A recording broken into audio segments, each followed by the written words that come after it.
We want to see folks vote. We don't want them to do what I call last chance voting, which is election day. Although you can vote on election day, we don't want you to wait till then. We want you to get out and go vote because voting early is so convenient. I was just saying to Kendall as we drove down here, I believe probably more cars have passed our early voting locations than folks that have actually went into them. So we want to try to change that today and get the voters turned out. So again, the time is now to get out and vote and make your voice heard. Today, I'd like to introduce our speakers. We have today with us Alan Hayes, who is the Supervisor of Elections for Lake County. We have Osceola County Supervisor of Elections, Mary Jane Arrington. We have Volusia County Supervisor of Elections, Lisa Lewis. And we are being hosted by Orange County Supervisor of Elections and my mentor through the association, Bill Cowles. So thank you very much, Supervisor Cowles, for hosting us today as we get out the vote and talk about our turnout. One of the things that we do want to also mention, because I've been hearing some things about folks deciding to hold on to their vote by mail ballot, and they may be confused about actually turning it in on election day. You can surrender it on election day and we'll give you a new ballot. However, you can't turn it in at an election day precinct because your ballot won't make it back to headquarters for our offices by 7 p.m. So to ensure your choice counts, we're going to talk about some things to make sure that you get your vote by mail ballot in. You can turn it in at an early voting location into a secure ballot intake station during those dates and times. And there may be some specific times that the supervisors will explain when their secure ballot intake stations are available. In Seminole County, they will be available from 7 a.m. to 7 p.m., which is during our early voting times at our early voting locations. You can go to voteseminole.gov and you can click on elections and you can go to your early voting portion in there and you will see not only the location addresses but the wait times. So if you decide that, you know what, I'm not going to turn in my vote by mail ballot, I'm going to vote early, well, you can see what, and I can tell you that they're all at 0 right now. So it's important that you get out and vote. Right now, us in Seminole County, we're at about a 19% overall turnout. 11% of that is vote by mail. Early voting is at 8%. That's very, very low, very low. To give you some numbers, you know, early voting, we were right now about at 33,000. Today we're at about 25,000 votes. That's significantly less in Seminole County. You know, to address that, I just want to say that if there's any idea that you should wait until Election Day because somehow it's going to be different, it's not. Your ballot is safe. Your ballot is secure, regardless of what method you decide to use. Okay, and I want to make sure that every voter understands that. We all do our very best to make sure that your ballots are secure and that we report accurate results on Election Day. So regardless of the method of voting you decide to use, your ballots are safe, and you should get out and cast your ballot. I mean, who wants to wait, right? That's why you have a fast pass at Disney. Right? You have fast passes at Universal so you can get in line. Well, there is no waits. There are no wait times right now at our early voting location. So I can't reiterate that enough in addressing that misinformation that may be circling out there. So I want to thank all the media for showing up here today, all these cameras. You know, like I said, I'm a little nervous, right?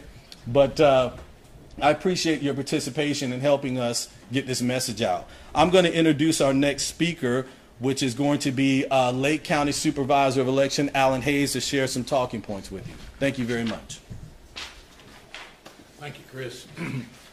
Thank each of you for being here this morning also. As Chris stated, early voting is going on. Please take advantage of it. The misconception that holding your vote by mail ballot until Election Day and then turning it in is a recipe for disaster. You can turn it in, but you must vote a regular ballot in your precinct on Election Day. If you want to hold that vote by mail ballot and turn it in to be counted on Election Day, you must bring it to the Supervisor of Elections office. That same law applies to all supervisors in all counties. You must bring your vote by mail ballot to the elections office if you wait until election day and you want it to be counted. If you want to go to your precinct polling place on election day and have a vote that is counted, it will be a regular ballot.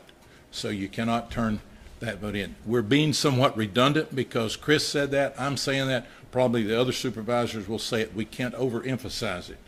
One of the things that is almost laughable, some people call and say, is it true you don't count the absentee ballots except in close elections? Nothing could be further from the truth. Every one of those vote by mail ballots that comes to our office first has the signature on it verified to make sure that signature on that envelope matches the signature in that voter's record. Once the signature is verified, then it goes through the tabulation process and everything is worked out just like your election day ballots and just like your early voting ballots. It's critically important, folks. Please do not listen to the noise that's out there on social media. Use your local supervisor's office as your trusted source of information. The local supervisors of elections know what's going on in their county, and we love answering questions with truth. That's what you as voters deserve, is the truth, and we're going to give it to you. So use your local supervisor of elections office as your trusted source of information. There in Lake County, we've had about 20% turnout so far, and we have almost equal numbers of early voters and vote by mail ballots that we have processed. And other than that, we'll wait until after everybody else has spoken. If you have any questions, be happy to answer them. But thank you all for being here.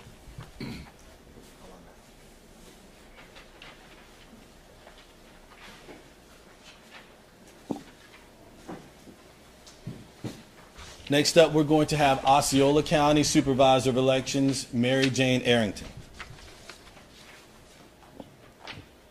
Thank you, Chris. Glad to be here. I'm going to promote early voting. In Osceola County, early voting has always been very popular. Historically, as many people vote early as vote on election day. Early voting is safe, secure, but most of all, it is convenient. You can vote at any early voting site within your county, no matter where you live. Unlike on election day, where we have to vote in the polling location and where we have been assigned. There are rarely wait times at early voting sites. If you're concerned about wait times, I encourage you to go to your supervisor's website in your county. All of us have the ability to track wait times at early voting sites. So if there is a wait time at the site you'd like to go to, then you have the opportunity to wait or then choose another site you can vote at. The experience of early voting is the same as election day. You're going to need a photo and signature ID when you check in. You're going to be issued a paper ballot. Once you mark that ballot, you're going to insert it in a tabulator there at the early voting site. I'm an early voter. I like it. I've been doing it for a long time. And so I would encourage you to look at early voting as an opportunity to get out and vote. Most of us are open either through Saturday or through Sunday, depending on your counties. But go to your county's website, check the times and the locations, and early vote. In Osceola County, our numbers are really down at early voting. We are at 17%. Sounds like I'm the underdog so far of a turnout so far. But our early voting numbers compared to 2018 are half.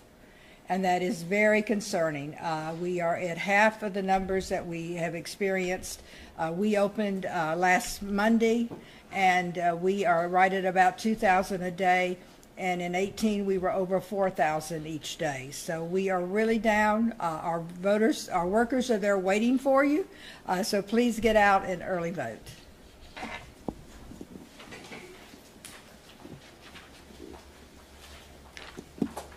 All right, next up, we will have Volusia County Supervisor of Elections, Lisa Lewis.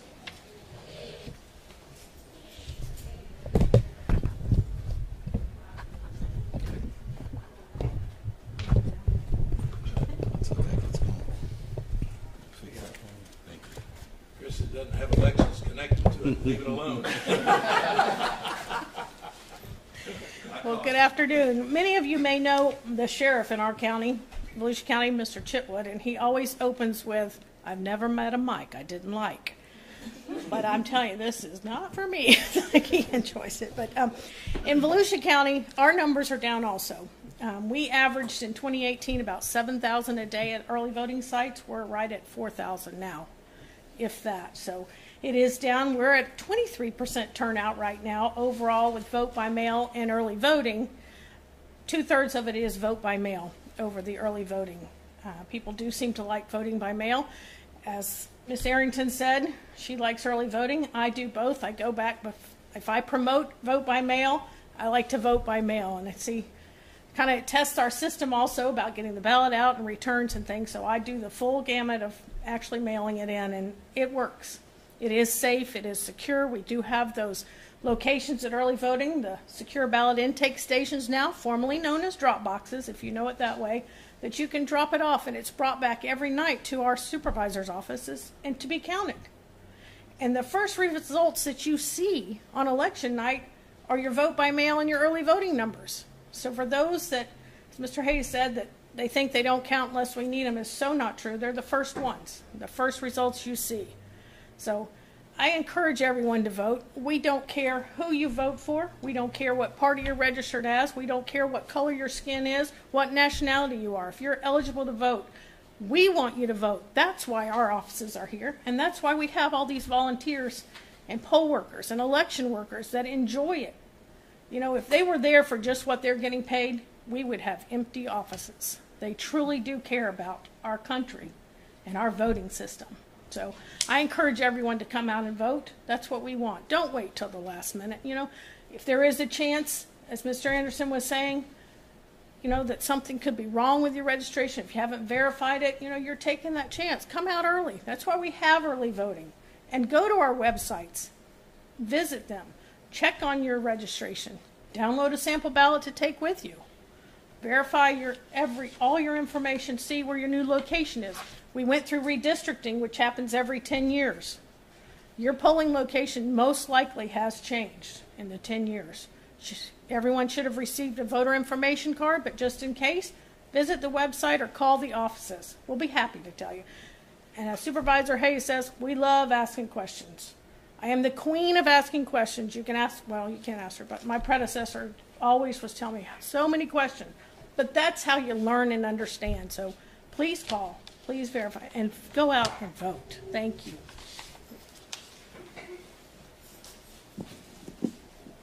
Thank you very much to all of our supervisors that came here today. And I'm going to call up our host, Orange County Supervisor of Elections, the veteran Bill Cowles.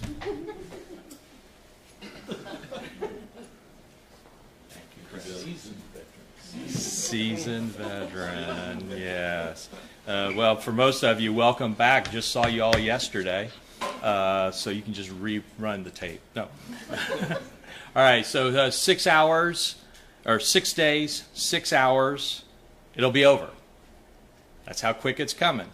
So first off, let me just, if you don't know it, today is actually National Election Hero Day. And that's a time to celebrate all those who are poll workers or election day workers who are working. When you think about my crew, we're open from 8 to 8 for early voting, but they have to be in here an hour early, and then they have to be here afterwards to close down. So they're working a very long day for 14 straight days. Early voting in Orange County goes through Sunday evening, November the 6th at 8 p.m. They gave me the task of talking about vote by mail. We've a lot of vote by mail talk. Last Saturday was the deadline to request a vote by mail ballot to be mailed to you. So at this point, if you need a vote by mail ballot, you can come to the elections office and request one. But if you're going to come to the elections office, why not just go ahead and early vote and have your vote taken care of that way. But vote by mail, it's been talked about. One of the things to emphasize again is there are many voters who get a vote-by-mail ballot and they think of it as a sample ballot, and they hold on to it to make sure just in case I don't feel well, I've got my vote-by-mail ballot. Or the grandkids called and want me to come see them, and I'm going out of town, and they have their vote-by-mail ballot. So then they mail it in, or they take and drop it off. But if you've got a ballot, you want to take it and drop it off at the polling place, you can't do that. So we've already heard that you can't drop it off there. You can surrender it. It will be canceled, and then you get to vote there at the polling place on a regular ballot. But what we tend to see is the voter comes, but they also bring their spouse's ballot, or they bring a friend's ballot, whatever. But when they get to the polls, they can only surrender their ballot and get a regular ballot to vote in person, and then they're going to have to bring those other ballots down here to the elections office. And the key part about that is the fact that in Florida, voting ends at 7 o'clock. And so a postmark on a vote-by-mail ballot does not count. It has to physically be in our office by 7 p.m., which is also a reminder to voters that if you're holding on to a ballot and you're planning on mailing it, the Postal Service says mail it at least a week before the election to guarantee that we're going to get it. And so from that standpoint, now it's the time, if you're going to mail it in, to do it. Here in Orange County, we are one of the counties in the state that does provide the postage on the return, so you don't have to go get the postage to do it. To date, with our secure ballot intake stations, we've already had in 8 days of operation 10,254 vote-by-mail ballots dropped off through one of the drive-through stations, and then we've had another 1,200 where people, particularly here, you see the sign out on Cayley Street that says go across the street to do the drive-through drop-off, but still people want to park and come in, and we've seen about 1,200 ballots being brought into the building. So the other thing about vote-by-mail, I think that needs to be made very clear, none of our offices send people out into the community to pick up a vote-by-mail ballot. And so voters should take responsibility and should only give their ballot to a trusted family member or friend that they trust to return it for them, and they should make sure they have voted it and sealed it and signed it before they give it to the voters. So again, I think those are the key points about the vote by mail. Orange County, thank you. Thank you to all the stations and news print media for not calling us on a daily basis to find out what the numbers are. There's an example of the real-time turnout going on right now with early voting. The same thing is true for total turnout. Orange County is right now at about 17% total turnout. We're almost 23,000 behind on early voting compared to 2018. And we're still less than half of the vote-by-mail ballots that have been mailed out have been returned. And as I've said to many of you already, you know, again, when you compare 2018 to 2022, you got to compare the ballot. And candidates and issues are the only thing that will motivate a voter to get up and come participate. The other little secret I put out there too, when I'm talking to groups, is that the sooner you turn your vote by mail ballot in or go to an early voting site, the robocalls, the text messaging, and the brochures in your mailbox will stop. So if you want to stop all that, vote. With that, my only other shout out is to all the ministers in the churches. If you're going to do Souls to the Polls this Sunday, give us a heads up to make sure that we know you're coming, because Sunday will be the biggest crowd for early voting in Orange County, because everybody waits till the last minute, and that will be the last day for early voting. Thank you.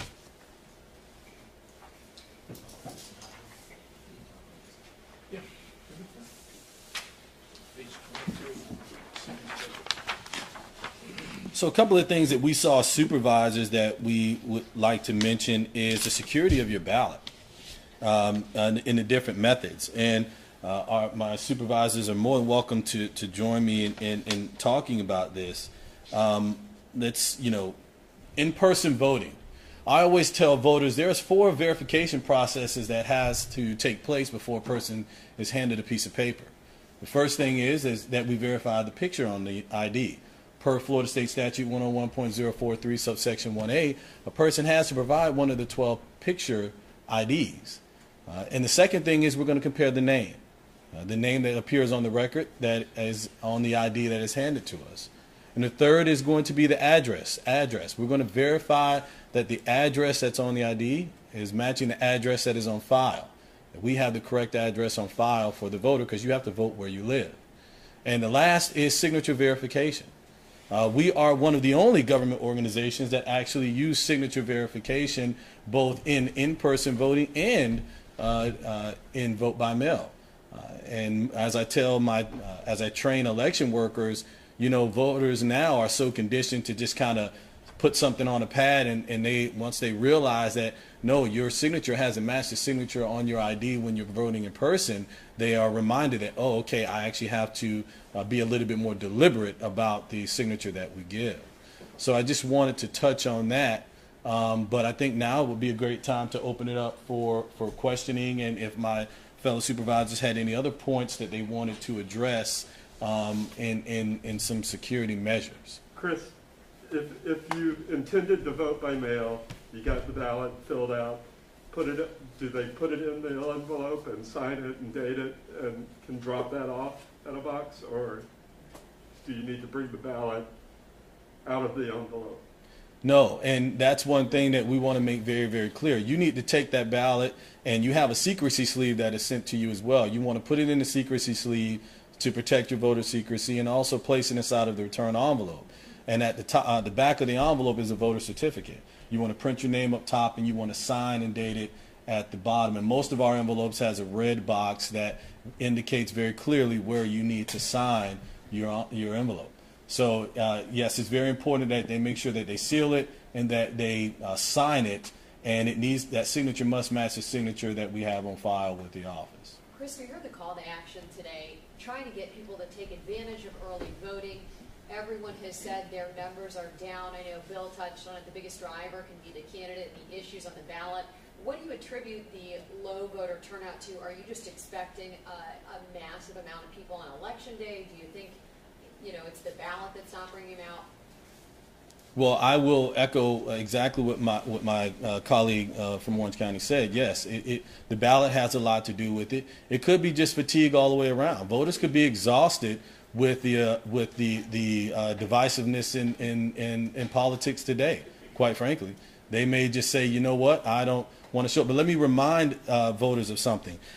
Voting is a physical representation of your ideals, your beliefs, and your principles. If you want your principles to show up and be represented in these government institutions, you must vote. There's no other way. The other thing that I heard echoed today a number of times is the convenience of early voting. Being able to go to any one of the early voting sites versus on election day, you're going to get long lines, but you can only stay at your precinct. Any last message for the voters that are no doubt going to watch this? Absolutely. As we stand here and talk about knowing where your assigned precinct is, you don't even have to worry about that if you go vote early. You can completely disregard that and just go to one of the early voting locations that you most likely are within very close distance of as you go to the grocery store, the shopping mall. And one of the things that I wanted to make clear is, inevitably life is going to happen. You've got to pick the kids up from the dance recital. You need to go make sure you get your prescriptions from Walgreens before they close. And now you are standing in a line and you're having to wait to vote when you had 14 days in most cases to get out and get and vote. So, let's not procrastinate on that, and let's get your ballot in, because quite frankly, it takes minutes to get it done. And yes, talk about the changes of some polling places too due to redistricting. Well, redistricting, and in Seminole County, the hurricane.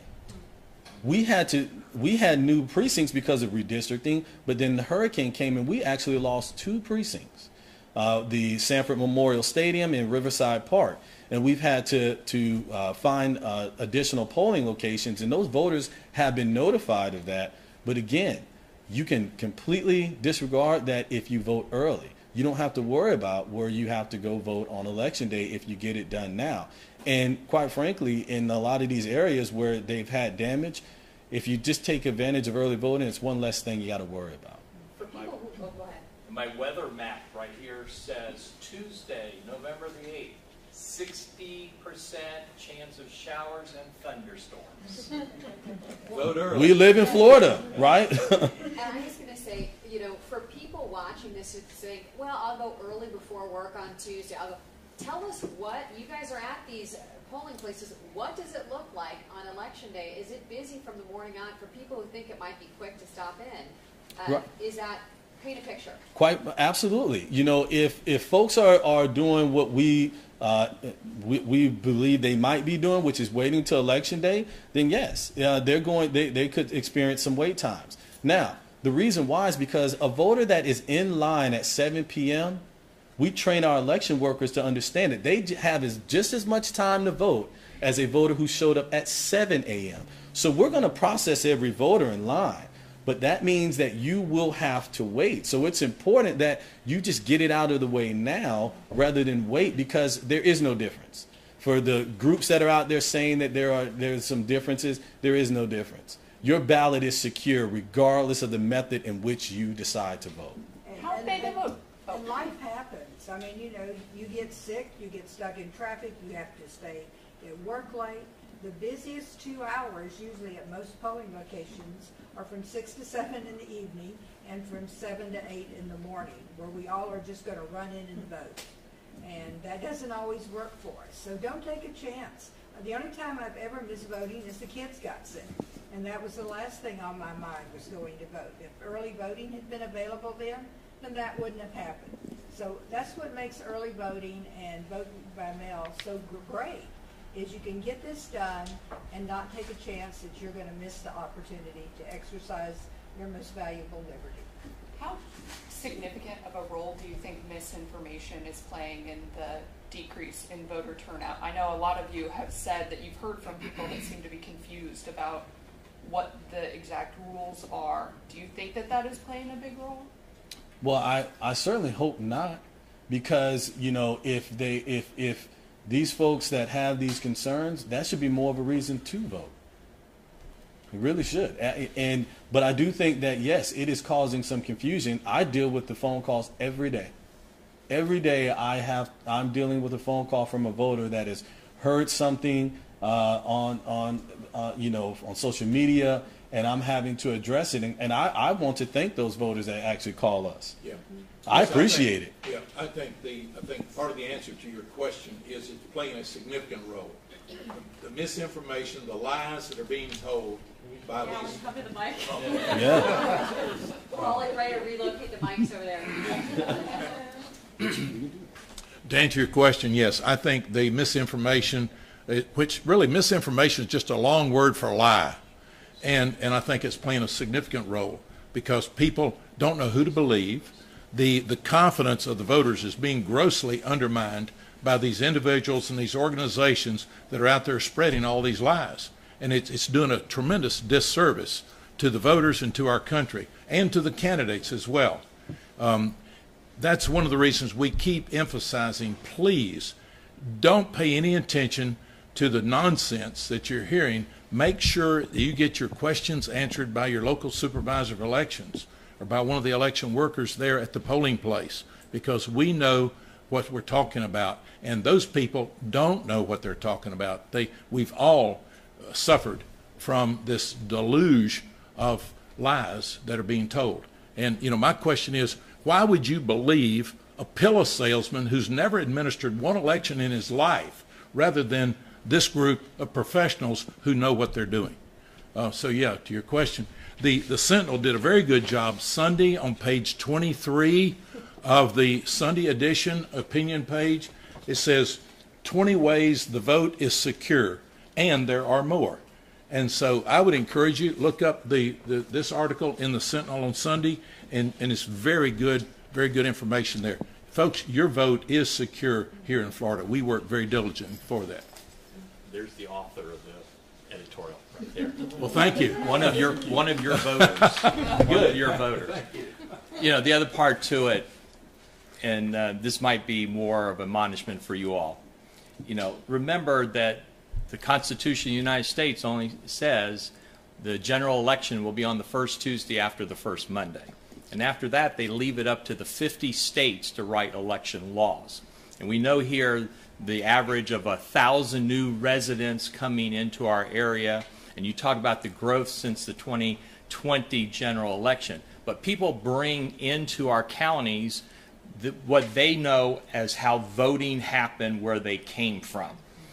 So, you know, like the example I always use, Florida, it's 150 feet, no solicitation zone.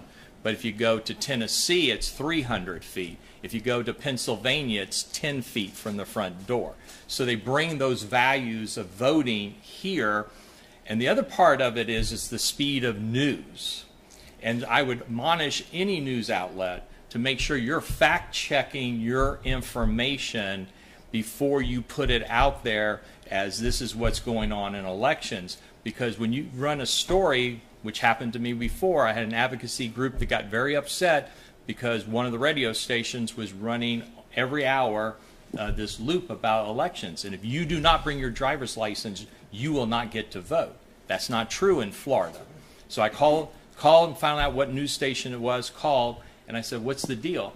And they said, oh, we picked it up off the wire, and it was the governor of Tennessee who was saying that about Tennessee law.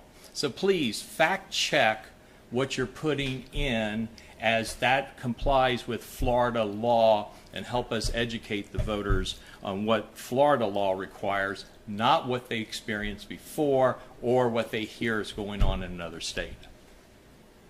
I know you guys can't read the future, but do you think, but I'm going to ask you about it anyway. Do you think that a lot of people are just waiting for Election Day? Are you trying to prepare for a huge wave of people to vote on that day? Or do you think that there's just going to be record low turnout this election? One or the other. I have heard a lot of people out there in groups, special interest groups, that think that Election Day is the only day to vote. And they're really trying to push that now, is to stop the vote by mail, to stop the early voting, and to only have it on Election Day. Well, Florida statutes, the legislature's put it into place as a convenience for voters so that you don't have this deluge on Election Day. You know, early voting is in-person voting. It just happens to be 2 weeks before Election Day. So, and like we have all been saying, it is secure. You know, you're still checking identification. You're still making sure it's the voter that signs that vote by mail ballot. I don't know how much more we can reiterate how safe elections are in Florida. 2020 was our best year we've ever had in Florida. The best year. The governor has said. Other legislatures have said. People have said. People write in emails, I'm sure, to all these other supervisors, too, that tell you, you know, y'all are doing a great job. And you've got this handful with, I guess, the loudest mouths that try and tell people Election Day is the only day. And I think that's what they're trying to push now. And voting by mail is very convenient. You know, there's a lot of people that can't get out of their house. They can't leave. They don't have rides. They have a special need. This is their only way to vote. Why would you want to take somebody's vote away from them? That is un-American. So you guys have seen low voter turnout, obviously, in the past, but you haven't done a joint press conference to this capacity before. What made you guys want to do it this time? How concerned are you? And when was the last time you saw us from This is the lowest turnout I've ever seen. I mean, these numbers that I have at early voting, 16 does, or 14 doesn't even compare to those. I'm really concerned that people are going to stay home.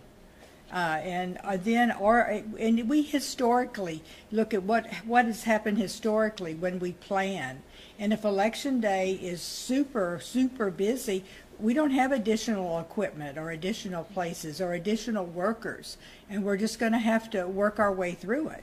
But no, I am really concerned this is going to be one of the lowest turnouts we've seen in modern history if we don't get out and we don't vote, and that's why we're here. Those election heroes you mentioned, you guys had enough of them if there is a busy day on election day? Is there a call for more, or is it too late for that? My patented answer is you never have enough. You never have enough. Yes, I mean, we're getting down to that point. I believe that all of us are at the final stages of training them, because a poll worker must come to formal training ahead of time, and then we're going to be in the process of starting to distribute the supplies to the poll workers for election day. So we're getting close, but I think we're there. I know I am in Orange. And when you leave here, your cars may be blocked in, because at 1 o'clock there is 2 classes, about 55, 60 poll workers coming to training. So you may got blocked in, so you may be spending the rest of your day here. Come to class. Get in class on that. The other part about turnout, I mean, we know it's not presidential. So this is the off election year, and too much emphasis is put on voting for president. And then when we're in these local, and I say local meaning statewide races and local races in the counties, are probably more important than it is when we do the presidential. But voters do not understand the importance sometimes of these positions. The other part is about demographics. And if you look at the board over there, UCF is my lowest turnout location right now. We're 8 days in, and they got 717 voters who have voted. Again, the youth is not connected to the importance of this election. The youth have been trained that we vote for President of the United States, and they'll turn out in 4 years. But if they got concerns about their tuition and where jobs are going to be and all that, they're not connected to what this election is about. And I think you can go back and look through. You've seen the polls that have come out focusing on Democrats, Republicans, Hispanic, African American voters, and all that. And even there, they're showing very low numbers of an interest in it. So I think, while we offer the opportunity, we're the last step in the process. This is your time to make your voice heard, and that's to cast a ballot. And in Florida, we got 3 ways to do it, so there should be no excuse for not doing it. And I'm not running for it. Just to kind of dispel any more disinformation or misinformation that voters might have heard, have you guys heard of any sort of voter polling intimidation or anything like that? We've heard that some people, they see things online, they might be worried going to a polling location. Has any of that happened here in Central Florida? I didn't like County. Good. Do you have any? I do. We've had some in Volusia County where campaigners and candidate supporters are very passionate about who they're supporting and what they believe in. And that's all well and good, but when you start attacking people that are coming in, even verbally, to vote and trying to discourage them or scare them from coming in to vote because they're worried about their safety, that's a problem. And we have had that at 2 of our early voting sites in Volusia County. I think that it's calming down now, but it has happened, and it happens on Election Day also. And I have been questioned when I've been out to speak to different groups, what are they supposed to do when they see these crowds of people that are wanting to shove this information in their face or tell them you're not the wrong kind of party, you're a liar, back and forth and stuff. And I tell them the best thing they can do is try and ignore it, because it is their right to vote. It's their right to be there, and they just have to kind of go like in a tunnel and go straight forward and go in and vote. But it does happen. Has it only been verbal? It has only been verbal this year. We have had a little altercation in 2020, but this year it's only verbal. Was it allowed that they were in the right distance from the polling, or did security have to get involved? I have been known to call law enforcement, yes, but it's usually right on the cusp of the 150 foot. Yeah, same in Seminole. We've had similar incidents, and it's when voters are complaining to us that they are, being verbally accosted as that is just unacceptable. It really, really is. This process is above the politics. This is how we choose our leaders. And, you know, both sides can go at it and do what they need to do. But when they get to that point where they're voting, there's a reason why you have the no campaigning and no solicitation zone. So the voters are free from that type of behavior. We've had to also address it as well. And, you know, enough's enough. You know, that kind of behavior is just not acceptable. You know, we almost had a physical altercation in the primary between two campaigns.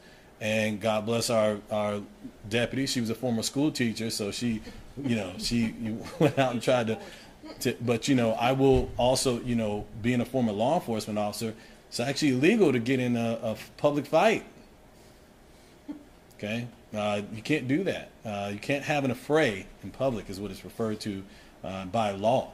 So, you know, and you can't disturb the peace, and you can't have these, you know, disorderly conduct is another crime in the state of Florida. So these folks that are out here misbehaving like that could cause problems for themselves if law enforcement is called. And like I said, you know, my staff has been witness to it. You know, these folks doing that. And, you know, I say to myself, aren't you supposed to be winning over voters? Not yelling at them? So, you know, yes, we've had that happen in Seminole, and we hope that will stop and it will calm down. Are you prepared if it doesn't? Absolutely. I didn't spend 13 years in law enforcement not to be. I can say we work with our law enforcement agencies to be prepared. That's all you need to know right now. I gave back my handcuffs. I'm not allowed to do that anymore. But yes, completely. You know, one of the things, Chris, I think that we need to emphasize too, and Bill has mentioned it as well, and that's those men and women that go through the training and man those in-person polling places. They are truly the election heroes. The long, long days and the hours of preparation that they go through, and the potential for intimidation and other things, which it's disgraceful that kind of thoughts even comes into play. They should be respected. They should be appreciated. Fortunately, in Lake County so far, everything has gone very well. All the comments that we're getting from public is expressing how much they appreciate the conduct of those early voting workers and how smooth everything is running. And it's all a tribute to the professionalism and the dedication that those election workers bring to their job every day. We definitely appreciate them. Yeah, I would echo that as well. Our election workers are just, we've had folks been working elections since Ronald Reagan was in office in Seminole County. These folks have been doing it for years, quite literally years. And we've had intimidation happen toward our poll workers. You know, Chris, you're too young to remember when Ronald Reagan was president. Well, but you know, I train these folks and I interact with them, and when they tell me this, I'm like, man, you know, we created an award for these folks as they attrition out, but they are the heroes that are on the front lines right now, and you know, they don't deserve to be treated that way either. So you know, we just ask that, you know, everyone calm down and keep that passion that they refer to it as, keep it under control as they do their activities at the polling locations. I'd like to thank all the supervisors here today for coming together. I do believe that we're stronger as we come together. I also believe that there's more that binds us together than separates us. You know, there is no greater process in the United States of America than the elections process. You have men and women that come together with different party affiliations. They look different. They come together for one singular mission, and that's to give voters the opportunity to cast their ballots. And we have to make sure that we put this process above the politics. Elections are political. Our work is principled. I said that the day I was appointed with the governor standing behind me, and I'll keep echoing it. I appreciate it. To any of my supervisors, do you have any last words? Thank you very much for allowing us to be here. Thank you.